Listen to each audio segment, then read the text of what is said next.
Welcome, my friends, to a place where the air grows heavy with dread and the shadows whisper secrets best left buried.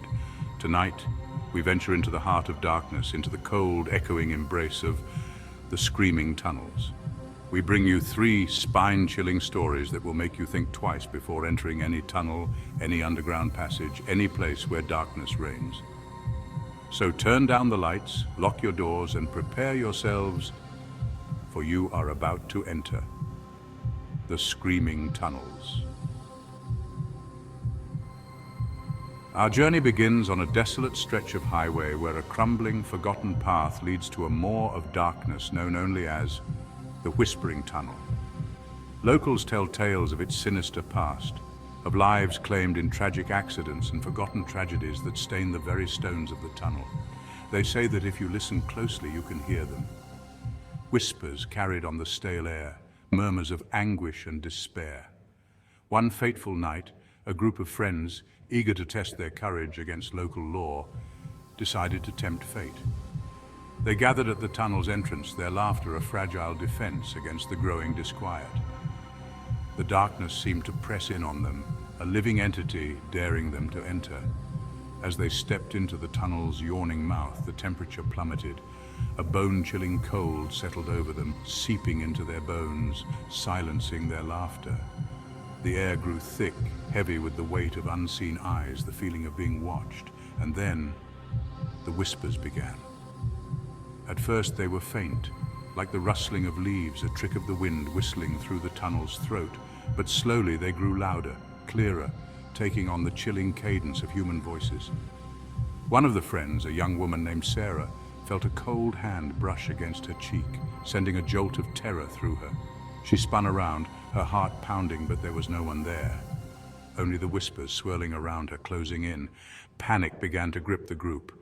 They stumbled forward, desperate to escape the oppressive darkness, the whispers that seemed to claw at their sanity. But the tunnel seemed to stretch on forever, the exit a distant glimmer in a sea of black. Then they saw him, a figure shrouded in shadows, standing at the edge of their vision. He was tall and emaciated, his face obscured by the darkness. But his eyes burned with a cold, malevolent light that sent shivers down their spines. The whispers intensified, becoming screams of anguish, pleas for mercy. The figure took a step towards them, his hand outstretched, beckoning. They broke into a run, their fear propelling them forward, the screams and whispers echoing behind them. They didn't dare look back, didn't dare slow down until they burst from the tunnel's mouth and into the blessed light of the moon. They never returned to the Whispering Tunnel.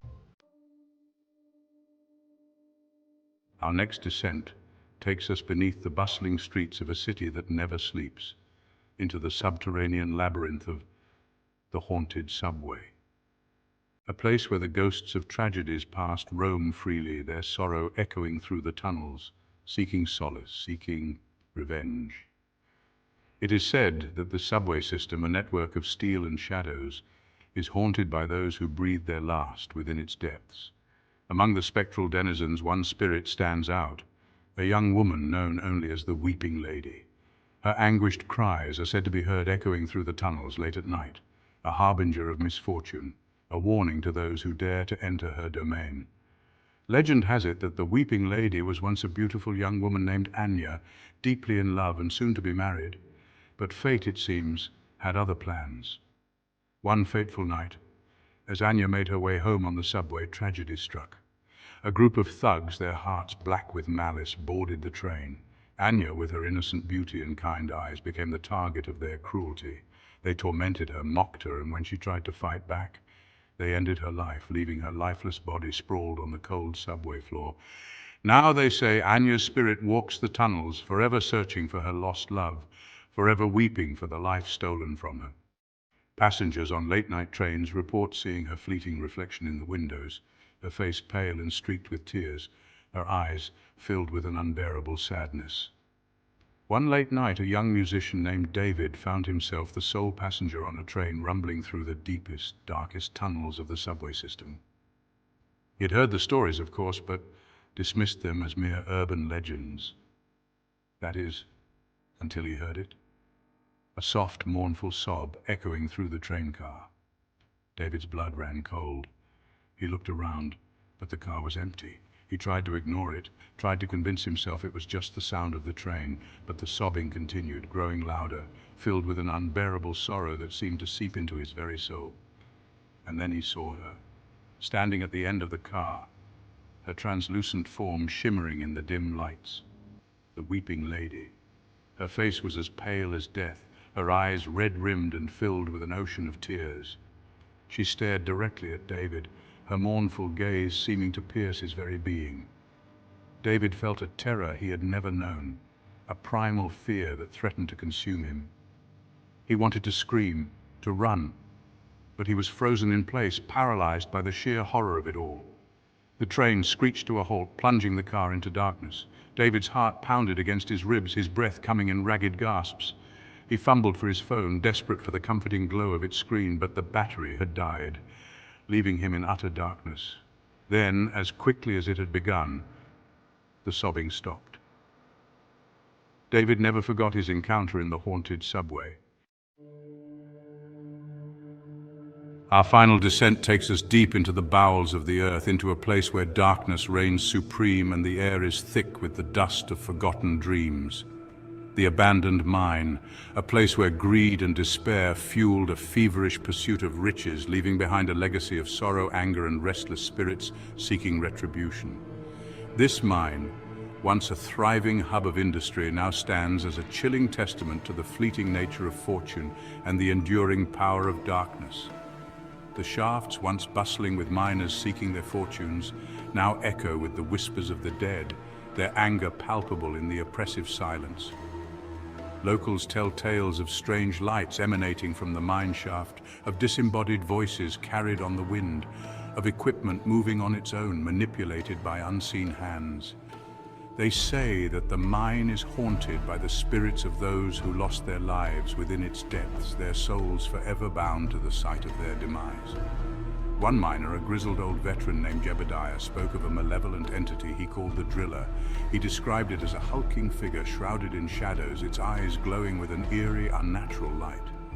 The Driller, Jebediah claimed, haunted the deepest recesses of the mine, its pickaxe ringing out in the dead of night, a harbinger of doom for any foolish enough to cross its path. One fateful night, a group of thrill-seeking teenagers, emboldened by their youthful arrogance and a healthy dose of liquid courage, decided to explore the abandoned mine. They had heard the stories, of course, but dismissed them as the ramblings of superstitious old men. Armed with nothing but flashlights and a false sense of security, they ventured into the mine, the entrance a gaping maw that seemed to swallow the light whole. As they descended deeper into the earth, the air grew colder, heavier, the silence broken only by the sound of their own nervous breaths. The deeper they went, the more oppressive the atmosphere became. The walls seemed to close in on them, the darkness pressing against their flashlights, threatening to extinguish their only source of light. And then they heard it, the distinct metallic clang of a pickaxe striking stone. The teenagers exchanged nervous glances, their bravado quickly fading in the face of the unknown. They pressed on, their flashlight beams dancing over the rough-hewn walls, searching for the source of the sound. As they rounded a bend in the tunnel, their lights revealed a chilling sight. Standing at the end of the tunnel, shrouded in shadow, was a hulking figure. Its eyes glowed with an eerie red light, and in its hands it held a pickaxe, its point dripping with an oily black substance that looked disturbingly like blood. The Driller. Terror gripped the teenagers. They stumbled backwards, their screams echoing through the tunnels, their lights flickering as they fumbled to escape the nightmare before them. Thank you for joining us on this journey through the screaming tunnels. If you enjoyed these stories, don't forget to like, subscribe, and hit the bell icon for more terrifying tales from the shadows. Until next time, stay safe and beware of the darkness that lurks beneath. Sweet dreams, if you dare. Dreams. If